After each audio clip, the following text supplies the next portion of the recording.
오늘 본문을 보면 하나님께서 아브라함과 언약을 맺고 계십니다. 여러분, 언약이 뭡니까? 왜 언약을 맺는 것일까요? 관계를 지탱하기 위해서, 관계를 이어가기 위해서 언약을 맺는 것입니다. 언약의 이유는 여기에 있는 거예요. 두 사람을 묶기 위함입니다. 하나님과 우리를 묶기 위해서 언약을 맺는 거예요. 창세기 17장 1절, 2절 말씀을 같이 한번 보겠습니다. 자, 시작. 아브라함이 99세 때 여호와께서 아브라함에게 나타나서 그에게 이르시되 나는 전능한 하나님이라. 너는 내 앞에서 행하여 완전하라. 내가 내 언약을 나와 너 사이에 두어 너를 크게 번성하게 하리라 하시니. 아멘. 하나님께서 아브라함에게 오셔서 언약을 맺으십니다. 이 언약을 맺음을 통하여 아브라함과 그 후손들은 하나님께 속한 백성이 되었습니다. 하나님의 사람이 된 거예요. 하나님께 묶인 사람들이 된 것입니다. 그 언약을 통해서 아브라함과 그 후손들은 놀라운 축복을 받습니다. 보호를 받습니다. 번영과 형통을 보장받게 되어집니다. 그러면서 아브라함의 이름을 아브라함으로, 사라의 이름을 사라로 바꾸어 주십니다. 창세기 17장 5절 말씀 같이 한번 볼까요? 자, 시작. 이제 후로는 내 이름을 아브라함이라 하지 아니하고 아브라함이라 하리니 이는 내가 너를 여러 민족의 아버지가 되게 함이니라. 창세기 17장 15, 16절도 같이 한번 보겠습니다. 시작. 하나님이 또 아브라함에게 이르시되 네 아내 사레는 이름을 사레라 하지 말고 사라라 하라. 내가 그에게 복을 주어 그가 내게 아들을 낳아 주게 하며 내가 그에게 복을 주어 그를 여러 민족의 어머니가 되게 하리니 민족의 여러 왕이 그에게서 나리라. 아브라함의 뜻은 여러 민족의 아버지란 뜻이고 또 사라의 그 이름의 뜻은 여러 민족의 어머니라고 하는 그런 뜻이 됩니다. 그러니까 그들의 삶을 존귀하게 주님께서 만드시겠다는 그 뜻을, 그 이름을 바꿈을 통하여 지금 알려주고 계신 것입니다. 그들의 삶의 가치를 높여주신 겁니다. 그리고 그들을 향한 하나님의 특별한 계획과 뜻이 있음을 말씀하고 있는 거죠. 그동안은 세상에 속한 사람이었지만 이제 하나님께 속한 사람이 되었다는 겁니다. 이제 하나님의 사람으로 살아가야 된다는 것을 말씀해 주고 있는 것입니다. 그 이름에는 하나님의 비전이 담겨 있어요. 하나님의 뜻하심이 담겨 있는 거죠. 그것처럼 우리 주님의 교회라고 하는 이름 속에도 하나님의 비전이 담겨져 있습니다. 소망이 담겨져 있습니다. 사람의 교회가 아니라 주님의 온전한 교회가 되고자 한다는 것입니다. 그리스도를 머리로 삼고 손과 발이 되어 나아가는 교회, 하나님의 꿈을 이루는 그러한 비전을 가지고 나아가는 교회가 되겠다라고 하는 결단, 그리고 소망, 비전을 담아 그 이름을 짓고 우리는 그 이름대로 살고자 지금 힘쓰고 있는 것입니다. 그렇게 그 이름에는 하나님의 뜻이 담겨져 있는 것이죠. 하나님께서는 평범한 인간이었던 아브라함과 이 사라를 이제 세상에 복이 되게 했습니다. 사실 아브라함과 사라는 나그네의 인생이었습니다. 길 위의 인생이었어요. 정처 없이 그 세계를 여행하고 있었습니다. 그런데 그들을 만난 이들마다 하나님을 경험하게 되는 거예요. 하나님의 존재를 깨닫게 되는 것입니다. 이것이 아브라함과 사라의 존재적 사명 목적이었어요. 목표였어요. 그 삶을 그들은 살아갔던 겁니다. 하나님을 알지 못하던 사람들이 아브라함과 사라를 통하여 하나님을 경험하고 하나님을 믿게 되어졌습니다. 그들에게 구원이 주어졌습니다. 이것이 세상의 복이 되는 그들의 삶의 목표, 목적이었던 겁니다. 마찬가지로 우리 삶의 목표, 목적이 뭡니까? 세상의 사람들이 우리를 만나, 교회된 우리를 만나서 주 예수 그리스도를 구주로 영접하고 하나님의 자녀 구원받는 백성이 되는 것입니다. 이것이 우리의 존재의 목적이고 목표예요. 우리 신앙생활이 행복하지 않은 이유, 패션이에요. 열정이 없는 이유가 뭔지 아세요? 우리의 존재 목적, 목표와 다른 삶을 자꾸만 살고자 하기 때문에 그렇습니다. 우리의 존재의 목적, 목표는 동일해요.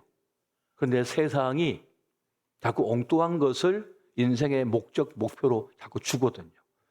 그래서 이루지 못할 꿈을 위해 살다 보니까 다 힘든 거예요. 행복하지 않은 거예요. 원인은 거기에 있는 것입니다.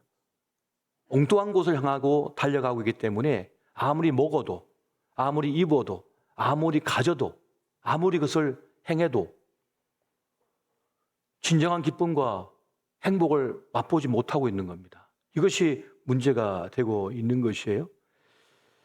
그래서 오늘 우리의 신앙생활, 우리의 믿음의 길을 바르게 하기 위해서는 오늘 이 창세기에 등장하고 있는 하나님의 사람들을 보면서 우리는 깨달아야 되고 배워야 하는 것입니다.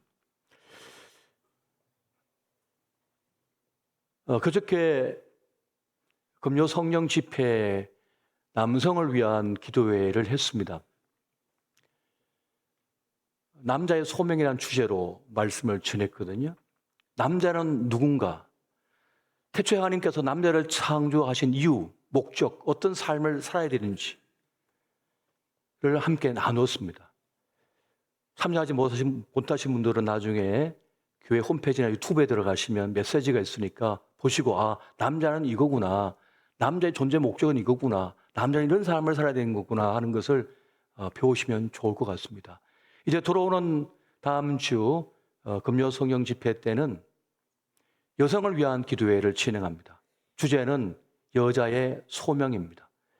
여자로 부름받은 이유가 무엇인지, 여자의 삶의 목적, 목표는 무엇인지, 어떠한 삶을 살아야 되는지를 함께 나눌 텐데 함께 참여하셔서 말씀을 통해 깨닫는 바가 있으시고 또 함께 기도하는 시간을 가졌으면 참 좋겠습니다. 우리는 성경을 통해서 우리 인생의 방향과 우리의 존재의 이유가 무엇인지를 배우고 있습니다. 또 깨닫고 있습니다. 말씀을 주신 이유가 여기 있는 것이고 우리가 아브라함과 사라의 그 길을 우리가 추적하면서 배워야 할 이유가 여기에 있는 것입니다. 자, 그렇게 아브라함처럼 하나님의 언약의 백성이 된 우리에게 하나님께서는 아브라함에게 주신 메시지를 또한 우리에게 동일하게 주시고 있습니다. 그것은 무엇일까요? 내 앞에서 완전하라입니다. 한번 따라해 보십시오. 내 앞에서 완전하라. 내 앞에서 완전하라. 사람들 앞이 아닙니다. 하나님 앞에서, 주님 앞에서 완전하라고 주님께서 우리에게 말씀해 주고 있습니다. 너는 내 앞에서 행하여 완전하라라고 하는 말씀을 주고 있는 것이죠. 이 말씀은 뭡니까? 순종하는 삶, 흠 없는 삶을 요구하신다는 것입니다.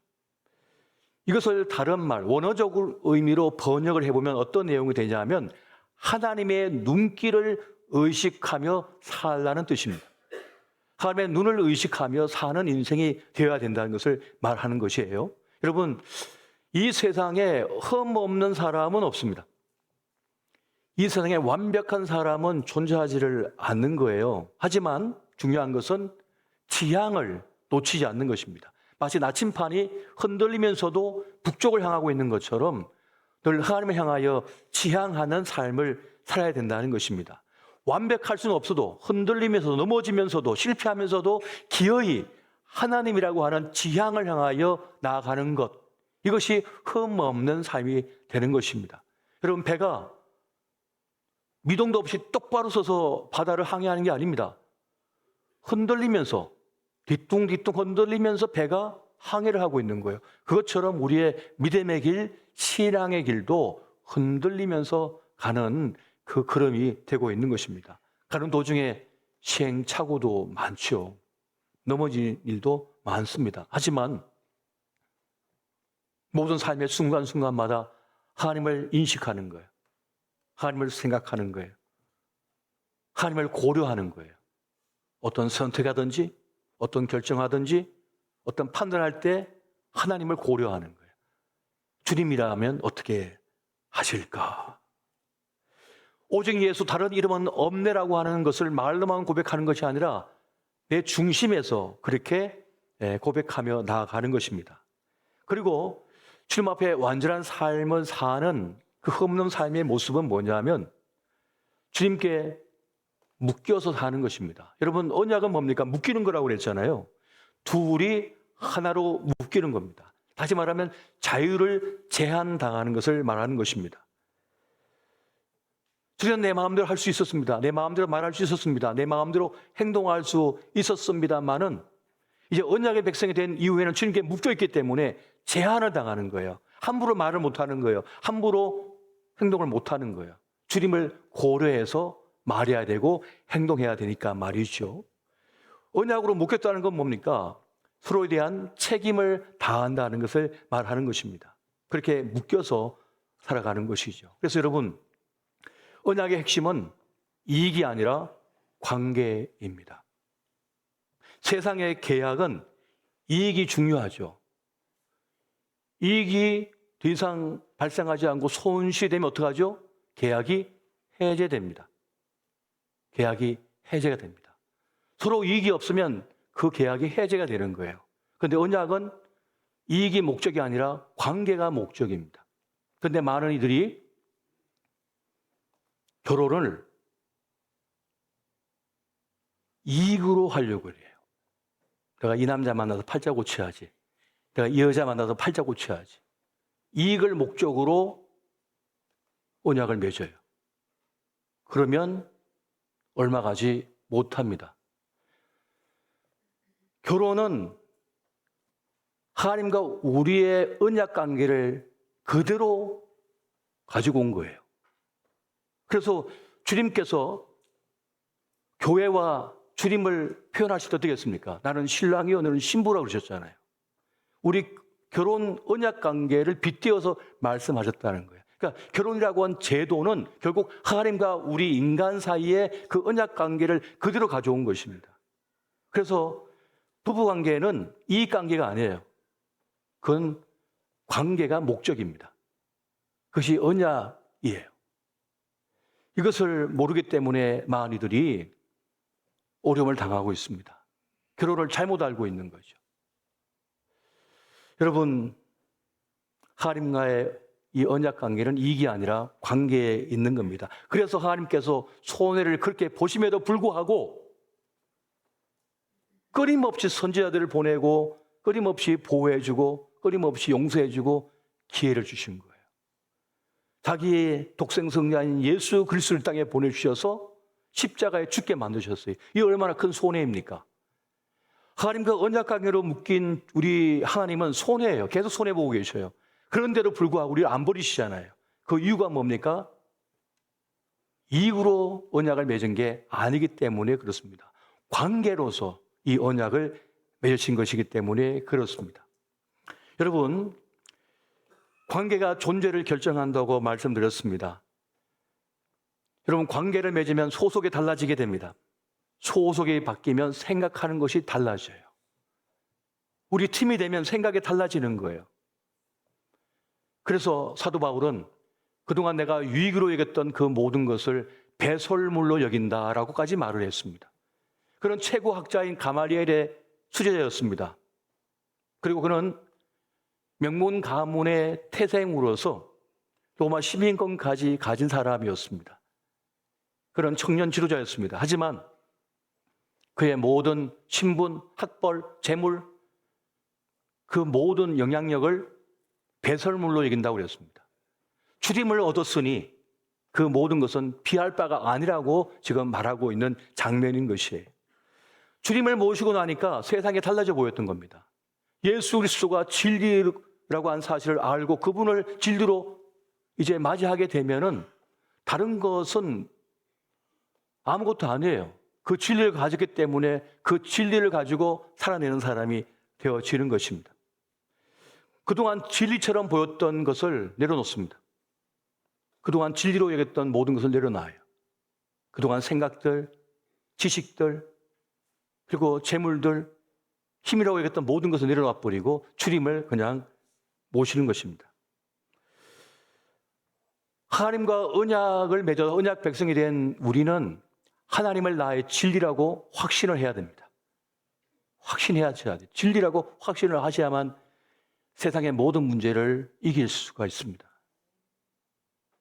상처도 이길 수 있고 관계의 문제도 이길 수가 있고 물질의 문제도 이길 수가 있고 삶의 문제도 이길 수가 있는 것이에요. 왜냐하면 주님은 우리 인생의 진정한 키거든요. 열쇠이시거든요. 풀지 못할 문제가 없거든요. 열지 못할 문이 없거든요. 예수 그리스도라고 하는 진리는요. 여러분, God first입니다. 하나님이 내 삶의 우선순위예요. 최고의 가장 중요한 자리에 서 계신 것입니다. 사울 왕이 있습니다. 사울 왕은 하나님의 명령에도 불구하고 아말렉을 지멸하지 않습니다. 그 결과로서 수백 년이 지나가지고 에스더 때 유대인들이 멸절당할 위기에 처합니다. 아각을 그 아말렉을 지멸하라고 할 때는 그 원인을 제거해야 되는데 그를 살려둠으로 말미암아 그 후손들이 어떻게 합니까? 나중에 에스더 시대에 유대인들을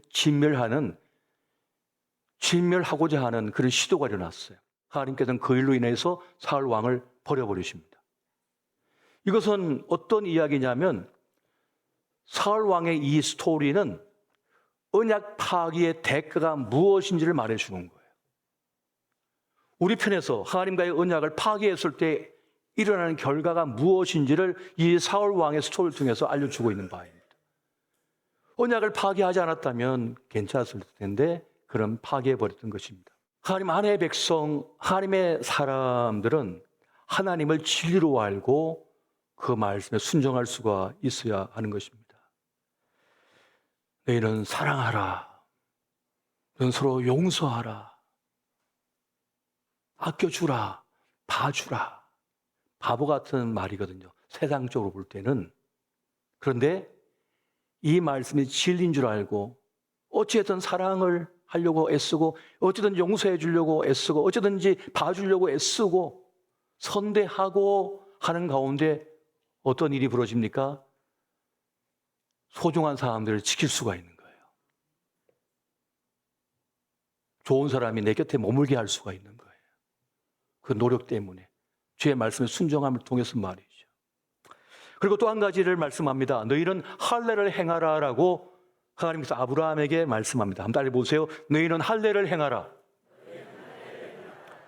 창세기 17장 10절 11절 말씀 같이 한번 보겠습니다. 자, 시작. 너희 중 남자는 다 할례를 받으라. 이것이 나와 너희와 너희 후손 사이에 지킬 내 언약이니라. 너희는 표피를 배워라. 이것이 나와 너희 사이에 언약의 표징이니라.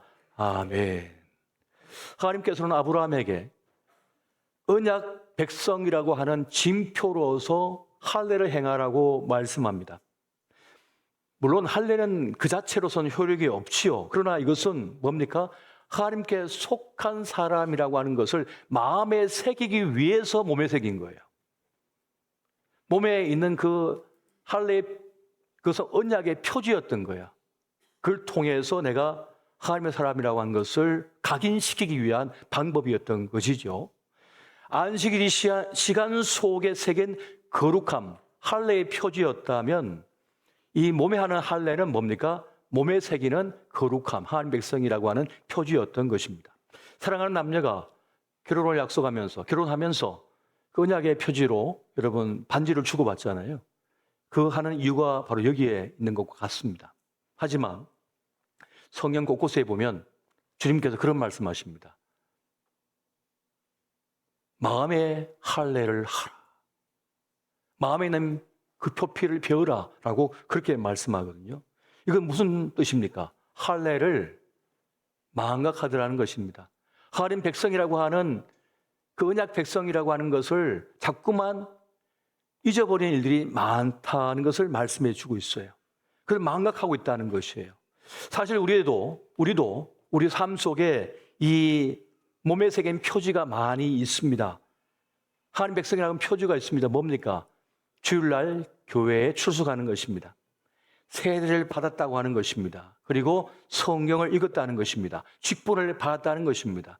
몇 대째 신앙 믿음의 집안의 사람이라고 하는 것입니다. 이것이 우리 몸에 새긴 표지와 같은 것들이에요. 그러나 그것이 무슨 소용입니까? 마음이 없다면 그게 무슨 소용이에요?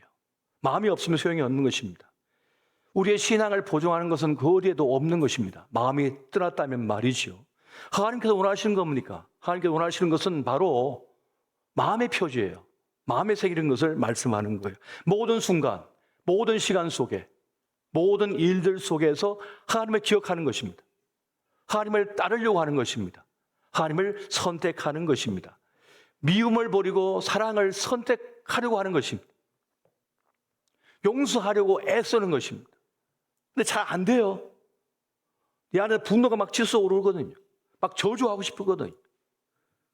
막 불타오르거든요. 근데 그거를 억누르면서 사랑하려고, 축복하려고, 용서해 주려고, 봐주려고 발부둥 치는 거예요. 이게 주님을 따르려고 하는 모습이고 이것이 언약 백성의 모습이라는 것입니다. 여러분, 어려운 때를 지금 살아가고 계신다면은 내가 하나님의 언약 백성이며 하나님의 것이라고 하는 사실을 여러분 기억하셔야만 됩니다. 나는 주님을 잊을 수 있어도 주님은 나를 잊지 않으신다는 사실을 믿으셔야 되는 것입니다. 여러분, 혹 우리가 치매에 걸려서 내 이름도 모르고 내 나라도 모르고 내 가족도 몰라봐도 주님은 우리를 아셔요. 내가 너를 아노라 말씀하시거든요. 너는 내 것이라 하시면서 어떻게 합니까? 우리를 책임지시는 거예요. 하나님 나라로 이끌어 가시는 거예요. 이게 언약 백성의 특권이에요. 축복입니다. 우리가 하나님을 어떤 사고로 당해서 기억을 다 잃어서 아무것도 기억하지 못한다더라도 하나님께서는 너는 내 것이다. 너는 내 백성이다. 내 자녀다. 너는 나의 나라의 백성이다 하면서 우리를 끝끝내 하나님 나라로 이끄시는 것. 이것이 언약 백성의 놀라운 축복이 되어지고 있는 것입니다. 여러분, 지금 많은 분들이 불안 속에 살아가고 있습니다. 불안은요, 우리의 삶의 토대를 갉아먹습니다. 불안감은요, 무서운 것입니다. 불안감은 누구 해결해 줄 수 없는 거예요. 왜냐하면 본인이 느껴야 되는 것이기 때문에. 그래서 사람들은 불안의 해독제를 찾습니다. 술로 뇌를 마비시키려고 그래요. 자기를 막 바쁘게 만들어서 뭔가를 잊어버리려고 해요. 지쳐 쓰러지려고 하는 거죠. 그러나 그런다고 해서 해결되는 것이 아닙니다. 오직 그것은 하나님의 위로와 하나님의 지키심과 하나님의 구원이 있어야만 되는 것입니다. 그래서 오늘 우리 시대의 수많은 영혼들에게는 하나님이 필요한 것입니다. 우리는 지금 하나님의 언약의 백성 아닙니까? 우리는 하나님의 영역에 속한 사람들이에요. 그렇다면 그 하나님의 밖에 있는 사람들을 우리는 불쌍히 여길 수 있어야 되고 그들에게 예수님을 전하고 그들로 하여금 구주 예수를 영접하여 하나님의 자녀가 되는 그 놀라운 은혜를 누릴 수 있도록 기회를 주어야만 합니다. 여러분만 구원받지 마시고 우리 주변에 있는 수많은 영혼들을 구원의 길로 이끌어 주시기 바랍니다. 여러분, 혹시 여러분 가운데 지금 어려운 때를 살고 계시다면 하나님의 언약을 든든히 붙드십시오. 그를 꽉 붙들고 사셔야만 되는 겁니다. 그래야만 이길 수가 있는 것이에요. 히브리서 12장 28절을 세 번역으로 한번 보겠습니다. 같이 한번 보겠습니다. 시작. 그러므로 우리는 흔들리지 않는 나라를 받으니 감사를 드립시다. 그리하여 경건함과 두려움으로 하나님이 기뻐하시도록 그를 섬깁시다. 아멘. 우리는 흔들리지 않는 나라, 빼앗기지 않는 나라를 우리는 받았다고 합니다. 그래서 그것을 감사하십시오. 감사하라고 말씀하고 있습니다. 나는 구원받았다. 하나님의 백성이다. 하나님의 천군 천사와 나와 함께하고 있으며 나를 붙들고 있다라고 하는 이 확신을 가지고 감사하며 나아가로 말씀하고 있는 것입니다. 여러분 감사하시기 바랍니다. 나에겐 하나님이 계시다. 나에겐 하나님이 있다. 나는 하나님의 사람이다라고 하는 그 입술에 고백을 하십시오. 선포를 하십시오. 그 선포 속에서 내적인 힘을 얻게 돼요. 그리고 그 선포 속에서 내 안에 불안감이 사라지는 것을 경험하게 되고 그리고 나는 혼자가 아니라 하나님이 함께 한다고 하는 사실을 내가 확실하게 믿게 되어버립니다. 그러면 어떤 문제, 어떤 상황을 만났을 때 때로는 우울할 때도 있고 때로는 슬플 때도 있고 아플 때도 있고 힘겨울 때도 있습니다마는 최종적으로는 승리해요. 이겨버립니다. 그것을. 이것이 믿음의 놀라운 점입니다. 오늘 저와 여러분이 언약 백성이라고 하는 이 사실을 믿고 주님과 동행하며 그렇게 복된 걸음 걸어가시기를 예수 이름으로 축원드립니다.